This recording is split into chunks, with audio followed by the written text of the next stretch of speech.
Hello students, welcome है आपका अपने यूट्यूब चैनल पे। जैसा कि आपको पता है, थोड़ी सी ट्रेजेडी हुई है, इस वजह से हम वीडियोस अवेलेबल नहीं करवा पा रहे हैं आपको। हमारे पास कोई भी डिवाइसेस मौजूद नहीं है इस टाइम, प्रेजेंट टाइम हम रूरल एरिया में हैं, गांव में हैं इस समय। तो फ़ोन पे जितना हो सकता है हम आपको उतना प्रोवाइड करने की कोशिश कर रहे हैं। फर्स्टली आप सभी बच्चों से रिक्वेस्ट है कि अगर पॉसिबल हो तो प्लीज़ एक कॉपी और पेन लेके बैठिए, क्योंकि हमें थोड़ा सा मोबाइल में नोट डाउन नहीं कर पा रहे हैं सही से। तो रिक्वेस्ट है, आप लोग पेन और कॉपी लेके बैठिए। इंपॉर्टेंट पॉइंट्स जो रहेंगे वो आप नोट डाउन करते जाइएगा, ठीक है? क्योंकि अभी जो भी ट्रेजेडी हुई उसके लिए हमें 6-7 दिन और लगेंगे। हम अपने होम टाउन पे वापस नहीं जा सकते, हॉस्टल वापस शिफ्ट नहीं हो सकते अभी, इसलिए चलिए। जो क्वेश्चंस हमें मिले हैं शिफ्ट 2 के, वो भारत के सर्वोच्च न्यायालय के 51वें जो मुख्य न्यायाधीश थे कौन है? न्यायमूर्ति संजीव खन्ना जी हैं बच्चे। और अगर आपसे 50वें पूछ लेता तो 50वें में आपका कौन हो जाएंगे? धनंजय यशवंत चंद्रचूड़ जी। क्लियर? नोट डाउन कर लेना।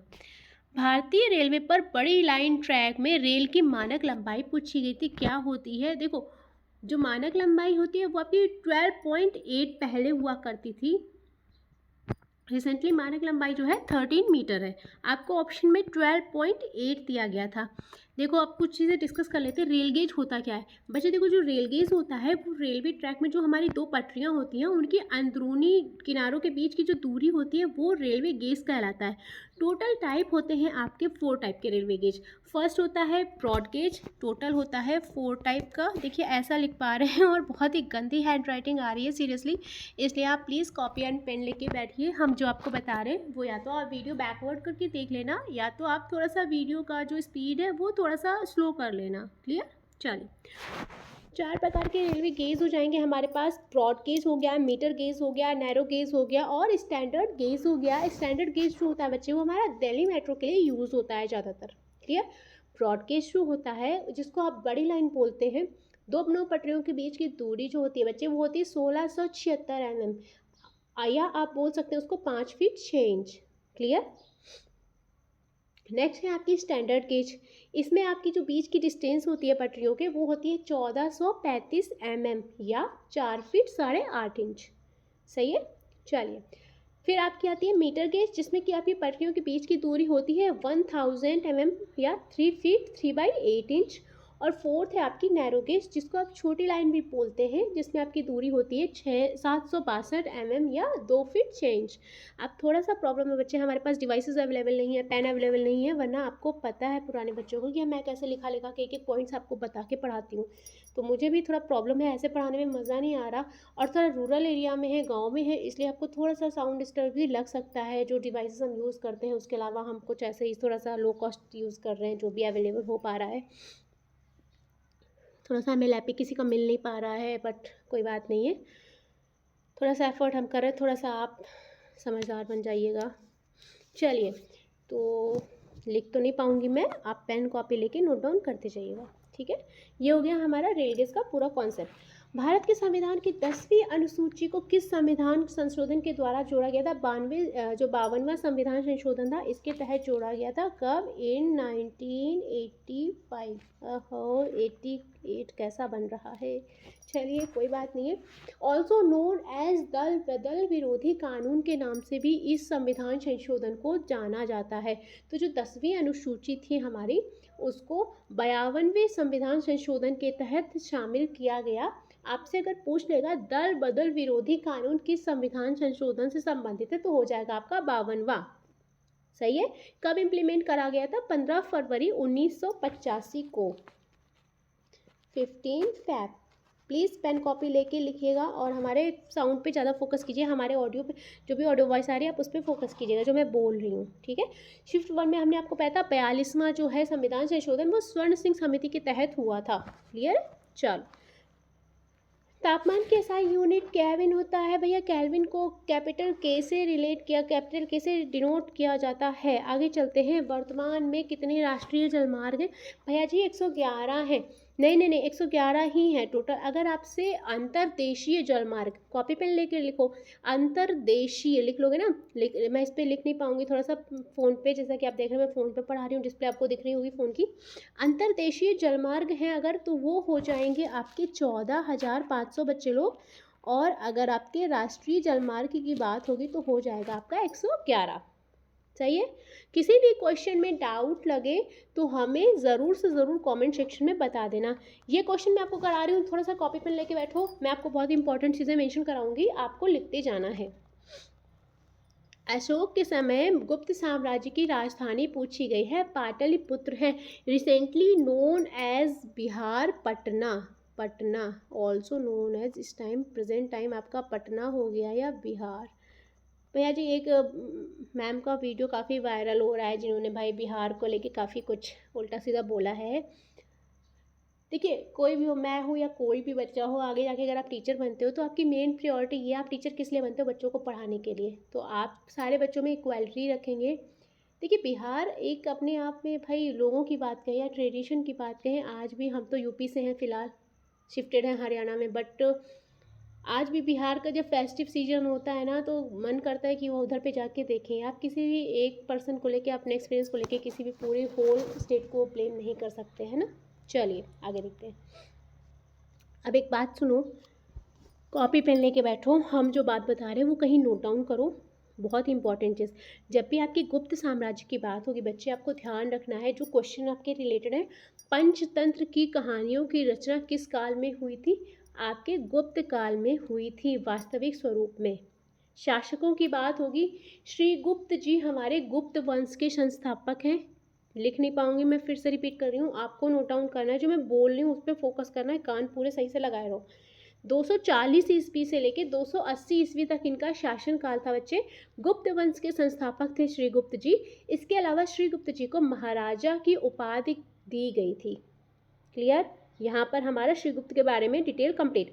सेकेंड, श्रीगुप्त जी के जो पुत्र थे वो थे घटोत्कच। उसके बाद जो शासन किया वो किया चंद्रगुप्त प्रथम ने। कब तक? 319 से लेकर 334 ईस्वी तक। गुप्त युग की शुरुआत इन्हीं से मानी जाती है। इनको जो उपाधि दी गई बच्चे वो थी महाराजा धीराज की उपाधि। इसके अलावा जो एसएससी में आपसे क्वेश्चन फ्रेम होता है सबसे ज़्यादा वो है लिच्छवी राजकुमारी से विवाह करने वाले कौन थे? चंद्रगुप्त प्रथम थे, जिनका कि नाम था लिच्छवी राजकुमारी जो थी कुमार देवी जी से इन्होंने विवाह किया था। चंद्रगुप्त प्रथम के बाद आते हैं हमारे समुद्रगुप्त, जिनका कि शासनकाल आपका 335 से 380 ईस्वी तक रहा। इनको जो उपाधि दी गई वो भारत के नेपोलियन की दी गई बाय V.A. स्मिथ के द्वारा। आई होप आप लोग लिख रहे होंगे, मैं बहुत ही खास पॉइंट्स लिखाती हूँ, अदरवाइज मैं नहीं लिखाती हूँ, आपको पता है मैं बहुत ही रेयर केस में आपको कुछ फालतू का बताऊंगी। चलिए, समुद्रगुप्त के बाद आपके आए चंद्रगुप्त द्वितीय, जिन्होंने शासन किया बच्चे 380 से लेकर 412 ईस्वी तक।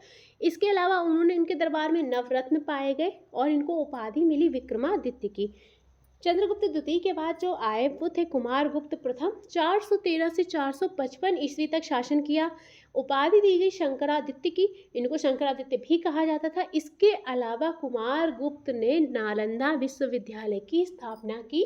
ये है आपका इम्पॉर्टेंट से भी इम्पॉर्टेंट क्वेश्चन, नालंदा विश्वविद्यालय की स्थापना या नींव रखी गई थी कुमारगुप्त प्रथम के द्वारा। क्लियर? आई होप आप नोट डाउन कर रहे होंगे। नेक्स्ट आते हैं हमारे स्कंद गुप्त जी, जिनका कि शासनकाल बच्चे रहा है 455 से 467 ईस्वी। उपाधि जो मिली वो मिली विक्रमादित्य की। एक क्वेश्चन आपसे बनता है, हुड़ों के हमले को किसने खारिज किया था? आपका आंसर हो जाएगा स्कंद गुप्त के द्वारा इनका ये हमला खारिज कर दिया था। चलो, गुप्त वंश का अंतिम जो ज्ञात शासक है वो किसको कहा जाता है? अंतिम शासक आपके हैं विष्णुगुप्त, जिनका कि कार्यकाल शासनकाल माना जाता है 540 से 550 ईस्वी। मेन बात जो आपको याद रखनी है वो बस ये है कि Kumaragupta led the foundation of Nalanda university. Clear? चल, एक क्वेश्चन हमें ये मिला, देखो दोनों में से कोई तो एक था।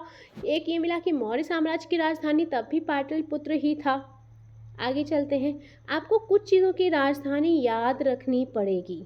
मौर्य साम्राज्य की बच्चे बात आएगी तो पाटलिपुत्र हो गई आपकी राजधानी। संस्थापक की बात आएगी तो आपके चंद्रगुप्त मौर्य जी हो गए, नोट डाउन करते रहना। कौटिल्य का जो अर्थशास्त्र था वो मौर्य काल का ही था। तीसरी बौद्ध परिषद आपकी पाटलिपुत्र में ही आयोजित की गई थी। इसके अलावा हम आपको कुछ महाजनपदों की राजधानी बता रहे हैं, नोट डाउन करना। व्रज महाजनपद की जो राजधानी थी वो थी वैशाली। पांडवों की राजधानी थी इंद्रप्रस्थ। इसके अलावा मल्लगढ़ राज्य की जो राजधानी थी वो थी कुशीनगर। नोट किया? चलो वीडियो को थोड़ा सा स्लो कर लेना, फिर नोट कर लेना। एक आपका क्वेश्चन ओलंपिक से आया हुआ है, पेरिस ओलंपिक से अगर आया है आपका, मनु भाकर जी के बारे में पूछा गया था कि 2 पदक जीतने वाली महिला कौन सी बनी, और एक क्वेश्चन हमें ये मिला, अगर ये आया तो आपका मनु भाकर जी हो जाएगा, और अगर ये आया है तो इस क्वेश्चन के लिए हमें ऑप्शन नहीं पता है, हमने दोनों ही मेंशन कर दिए हैं। ये आप ओलंपिक वाला टॉपिक एक बार ही पढ़ लेना। आगे चलते हैं। कौन राज्य के मुख्यमंत्री को उसके पद की शपथ दिलाते हैं? जो राज्य के राज्यपाल होते हैं बच्चे, वो मुख्यमंत्री को उनके पद की शपथ दिलाते हैं। और अगर आप बोलेंगे कि किस आर्टिकल में राज्य के राज्यपाल से संबंधित चीज़ें हैं, तो आपका आर्टिकल हो जाएगा 153 से लेके 162। क्लियर? ये आपको आर्टिकल्स याद रखने हैं। आगे चलते हैं। भारतीय संविधान के अनुच्छेद 45 में संशोधन अधिनियम कब हुआ था? देखो जो 45वां संशोधन हुआ था वो हुआ था आपका ईयर 2002 में बच्चे, और जो ये संशोधन कहलाया वो 86वां संशोधन कहलाया। क्या था? शिफ्ट 1 में भी हमने आपको इस बारे में डिस्कस किया था कि 6 साल से कम उम्र के बच्चों को प्रारंभिक शिक्षा का प्रावधान दिया गया। जो ये पूरा नहीं हो पाया तो इसको आर्टिकल 21A के तहत आपका मौलिक अधिकार बना दिया गया था, शिक्षा के अधिकार को बताया था ना। चलो, चुंबकनशीलता का एसआई मात्रक पूछा था, न्यूटन पर एम्पियर स्क्वायर आपको लिखा हुआ मिला था, अदरवाइज आपको वेबर पर एम्पियर मीटर भी लिखा हुआ मिल सकता है, लेकिन आपको ये मिला था। उत्तरायण पर्व किससे संबंधित है? आपका देखो मेनली जो मनाया जाता है बच्चे, ये पर्व गुजरात में मनाया जाता है। आपको मकर संक्रांति के रूप में भी आपको ये पर्व जाना जाएगा। सूर्य भगवान से रिलेटेड ये पूजा होती है। एक दिन का त्यौहार है आपका। आगे चलते हैं। एनी बेसेंट और सरोजनी नायडू जी ने मिलकर कौन सी संघ की स्थापना की थी? भारतीय महिला संघ की स्थापना की थी बच्चे। जीडी एग्जाम में अभी ये क्वेश्चन आया था, जिसने वीडियो देखी होगी। अच्छा, 1917 में की थी। एक मैं आपसे रिक्वेस्ट करूंगी बच्चे लोग, एक महामैराथन का प्लेलिस्ट मैंने अपने चैनल पे डाल रखा है, अगर आपके पास टाइम है। एक्चुअली सारी महामैराथन की PDF हमारे पास अवेलेबल नहीं है, और ड्यू टू सम रीजंस देखिए गाँव में नेटवर्क भी उतना अच्छा नहीं है, 4G ही नहीं चल रहा है, तो मैं आपके लिए अभी इस समय बहुत ही कम चीज़ें कर पा रही हूँ। थोड़ा आपकी पढ़ाई के लिए मैं ज़्यादा एफर्ट नहीं कर पा रही हूँ, बट कोई बात नहीं है। अगर आप देख सकते हैं महामैराथन का वीडियोस, उसमें 5-6 वीडियोस पड़े हुए हैं, फास्ट फॉरवर्ड पे देख लो या स्क्रीनशॉट ले लो, ठीक है। चलो वो देख लो एक बार। ये क्वेश्चन आपका जीडी एग्जाम में भी आया था। 1917 में की थी। कहाँ की थी बच्चे? मद्रास में की थी। जगह क्या थी? मद्रास के अड्यार में। अड्यार अब आप नोट कर लेना। की किस लिए थी? इसका जो एम था बच्चे, वो महिलाओं को वोट दिलाने का अधिकार रखना था। इसके अलावा महिलाओं के सुधार के लिए काम था। आर्थिक हो, सामाजिक हो, किसी भी तरह के समाधान के लिए उनके लिए संगठन की स्थापना की थी। जो इस संघ के अध्यक्ष बनाए गए थे बच्चे, वो बनाए गए थे एनी बेसेंट। क्लियर? तो ये हो गए हमारे अध्यक्ष।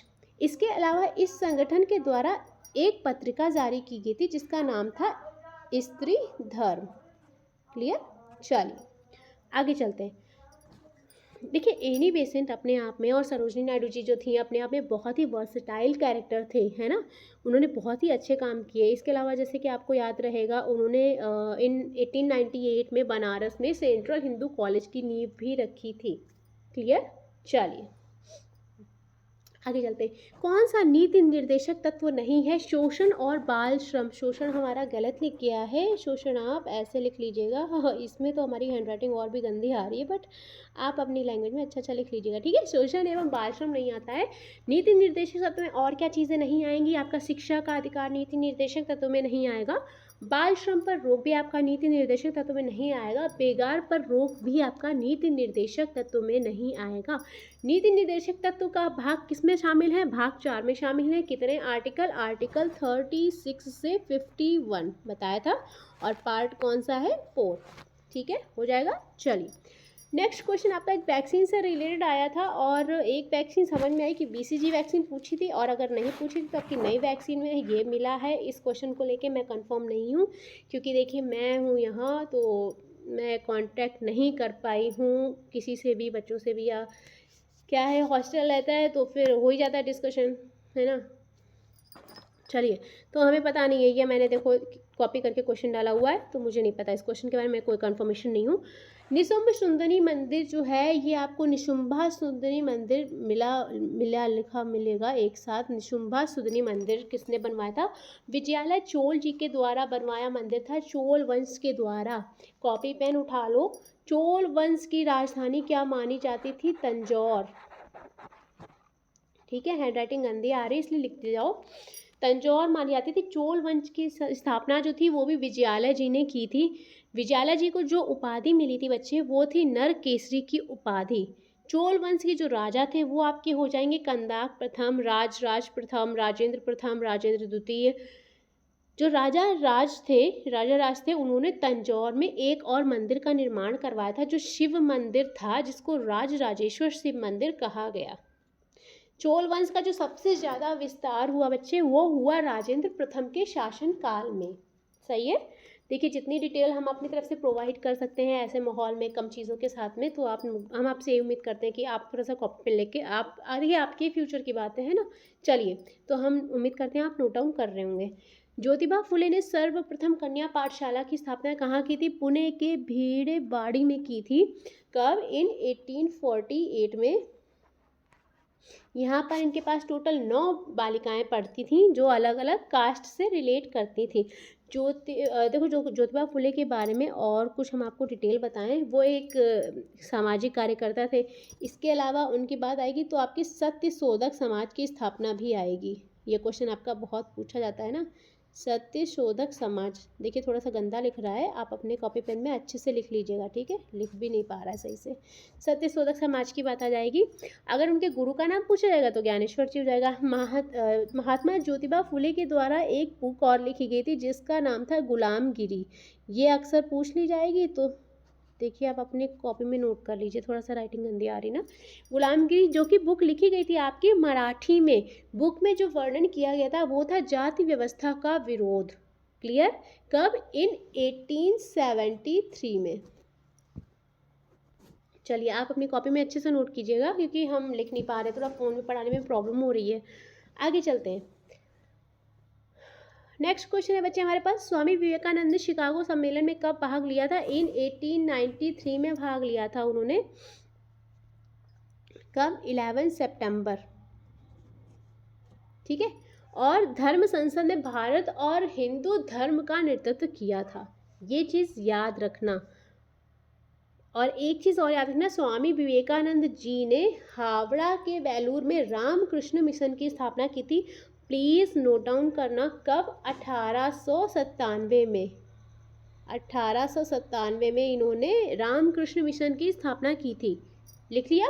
चलो, विटामिन सी का दूसरा नाम पूछा गया था। एस्कॉर्बिक एसिड होता है जिसका कि कंपाउंड जो सूत्र होता है C6H8O6।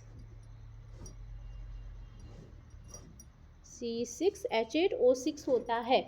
इसके अलावा हमने आपको जो फाइनल PDF प्रोवाइड की टेलीग्राम पे बच्चे, वहाँ हमने सारे विटामिन और उनके नाम करवा दिए हैं। ये पानी में घुलनशील विटामिन है, इस चीज़ को आपको याद रखना है। और अगर आपसे क्वेश्चन बन जाए ना कि पहली सिंथेटिक जो विटामिन है वो कौन सी है, तो आपका विटामिन सी जो है पहला कृत्रिम रूप से संश्लेषित विटामिन है। इसके जो सोर्सेज हैं वो खट्टे फल, नींबू, संतरे है ना, आंवला, मिर्च, स्ट्रॉबेरी, ब्लैक करंट, ब्रोकली, दालें, आलू, इस तरह से हो जाएगा। इसकी कमी से जो होने वाला रोग है वो है विटामिन सी। चलो आगे। इसके अलावा हमने आपको और विटामिन करवाई दी, जैसे ए का हो गया रेटिनॉल, B1 थायमीन हो गया, B2 राइबोफ्लेविन हो गया, C ascorbic acid, D calciferol और F हो गया फाइलोक्विनोन, है ना। PDF आपको वैसे भी मिल जाएगी।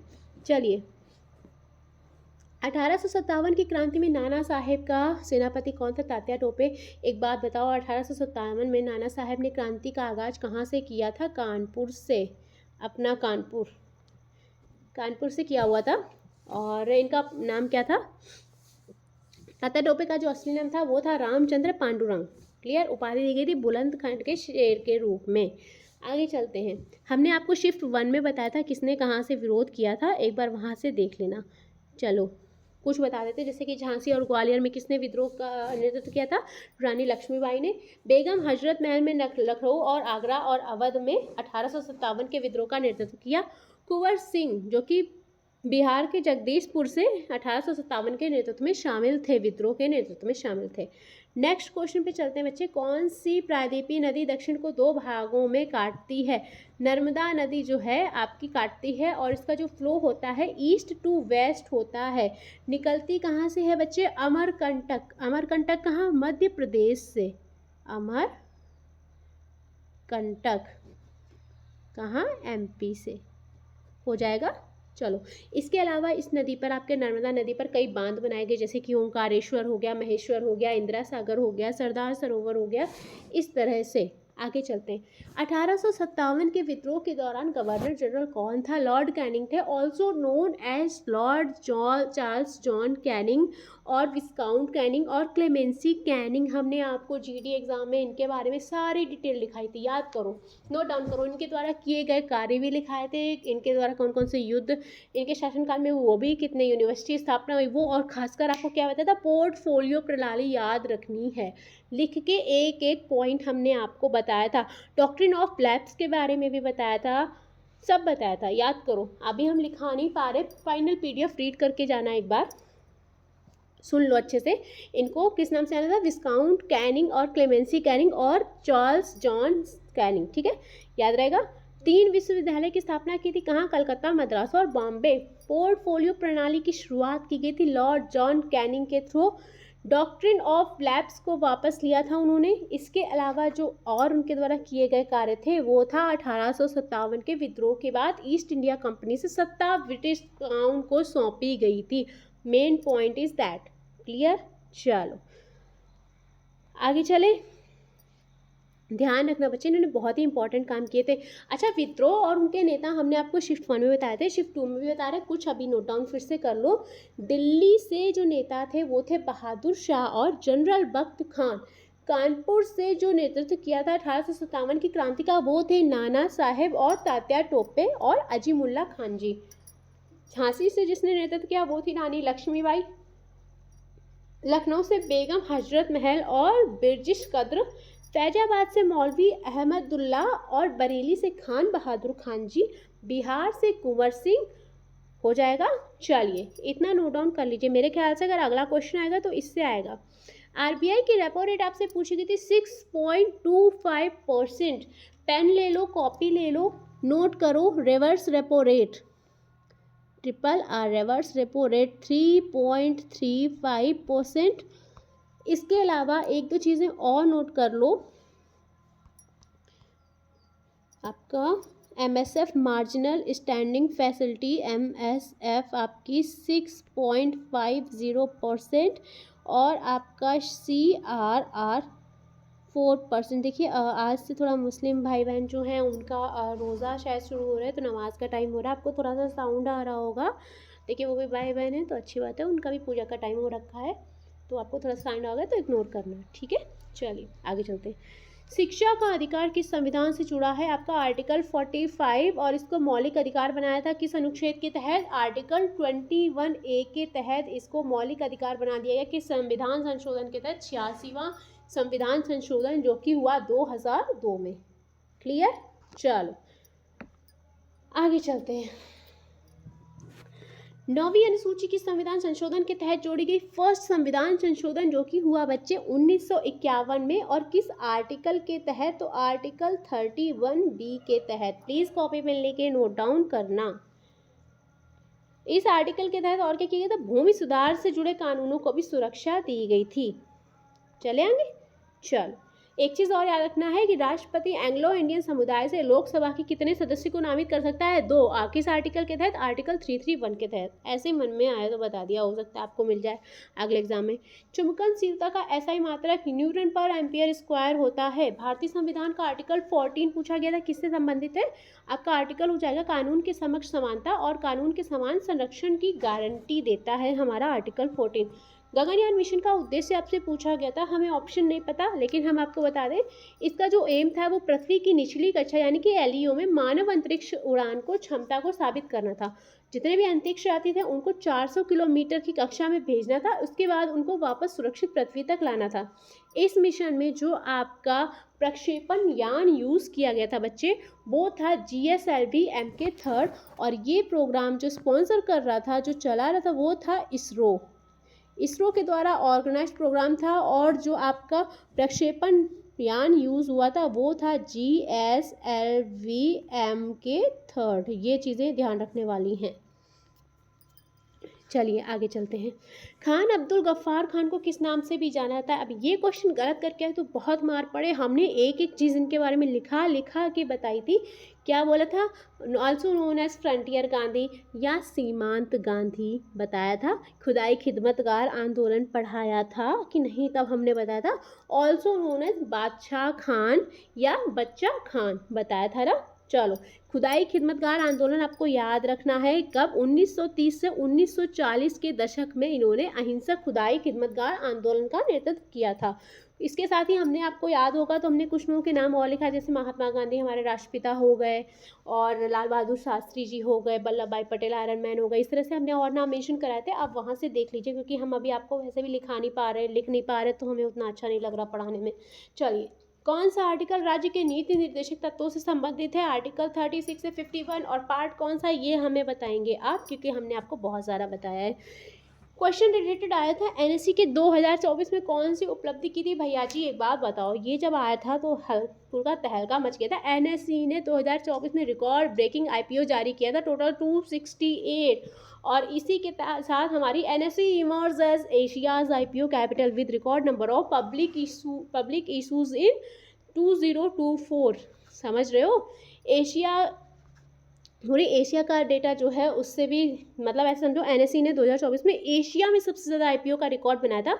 और इसी के साथ इसने टॉप किया था इक्विटी कैपिटल के मामले में। शेयर मार्केट वाले लोगों को तो पता होगी, इसलिए हमने यहाँ पर आंसर मेंशन नहीं किया, हमने आपको इन्फॉर्म कर दिया है। दक्षिण मध्य रेलवे जोन कौन सा है? यहाँ पर आप ऑप्शन के थ्रू जाएंगे, हमें यहाँ ऑप्शन नहीं पता, इन पांचों में से कोई एक ऑप्शन रहा होगा। जब भी आप दक्षिण मध्य रेलवे जोन की बात करेंगे तो आपके जोन तेलंगाना, महाराष्ट्र, आंध्र प्रदेश, कर्नाटक और छत्तीसगढ़ राज्यों में फैले हैं। दक्षिण मध्य रेलवे जोन की स्थापना 2 अक्टूबर 1966 को हुई। 6 डिवीज़न में बटा है हमारा। हेडक्वार्टर है सिकंदराबाद, और जो 6 डिवीज़न है वो है सिकंदराबाद, हैदराबाद, विजयवाड़ा, गुंटकल, गुंटूर और नांदेड़। अब हमारे पास डिवाइस नहीं है, अदरवाइज बच्चे लोग हम आपको ज़रूर से ज़रूर लिख के एक एक चीज़ बता देते, बट थोड़ा सा हमारी मजबूरी समझिएगा। चलिए, जितना इंपॉर्टेंट हो सकता था हमने आपको बता दिया। 3-4 चीज़ें और नोट डाउन करो। दक्षिण रेलवे का मुख्यालय अगर पूछा जाएगा तो आपका चेन्नई हो जाएगा। दक्षिण पश्चिम रेलवे का मुख्यालय हुबली हो जाएगा, और दक्षिण तटीय रेलवे का मुख्यालय आपका विशाखापट्टनम। इसके साथ पश्चिम मध्य रेलवे का मुख्यालय जबलपुर। तो ये 4 चीज़ें और नोट डाउन कर लेना, क्योंकि हम कर नहीं सकते, राइटिंग आ नहीं रही है, लिख पा नहीं रहे, तो इसलिए एक बार इसको नोट डाउन कर लीजिएगा। इसके साथ हमारा शिफ्ट 2 का वीडियो यहाँ पर फिनिश होता है। शिफ्ट 3 का वीडियो हम थोड़ी देर में अपलोड करने की कोशिश करते हैं, तब तक के लिए साथ में बने रहिएगा।